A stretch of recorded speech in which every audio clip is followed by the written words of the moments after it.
Jim, thank you for your call. Isaac in Windsor, Colorado. Hey, Isaac, you wanted to talk about my using drugs? To a certain extent, yeah. How you doing, Tom? Good. Right on. Sober? Well, well, there you go. I think the church you were speaking of, which the Christian church uses the DMT, is the Santo Daime. Santo Daime. Thank you very much. You're absolutely right.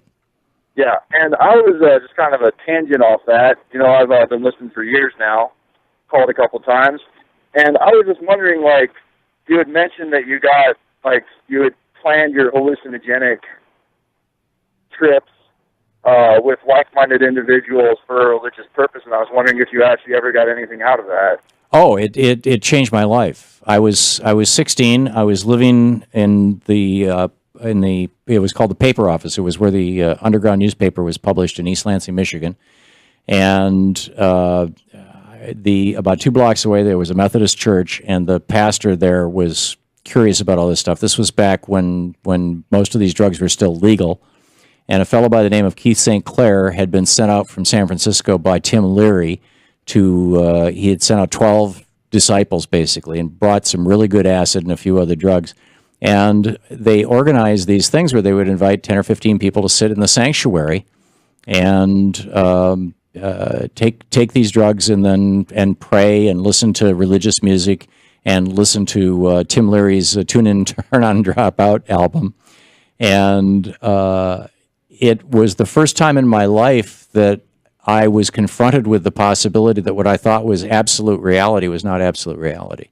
And that has colored my perspective ever since. Right. What I've heard is that hallucinogens are the only drug you can take to make you question whether what you know as absolute is actually absolute. Yeah, and this is one of the reasons, by the way, why they're using now hallucinogens so successfully to treat people who are dying of cancer and other things, to treat their panic and their depression. Because basically what they do is crack open other worlds, other consciousness, and speaking from experience. Now, I'm not recommending that anybody do that, and in fact, I would recommend against it, given the set and settings today. It's all about set and setting, and I don't know of any deeply spiritual, very safe context in America anymore where these kind of drugs are used.